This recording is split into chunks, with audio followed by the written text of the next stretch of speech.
C Joseph Vijay எனும் நான் சட்டப்படி அமைக்கப்பெற்ற இந்திய அரசியல் அமைப்பின்பால் உண்மையான நம்பிக்கையும் மாறா பற்றும் கொண்டிருப்பேன் என்றும் இந்திய நாட்டின் ஒப்பில்லாத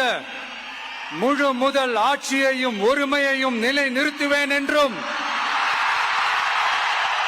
தமிழ்நாட்டு அரசின் முதலமைச்சராக உண்மையாகவும் உளச்சான்றின்படியும் என் கடமைகளை நிறைவேற்றுவேன் என்றும்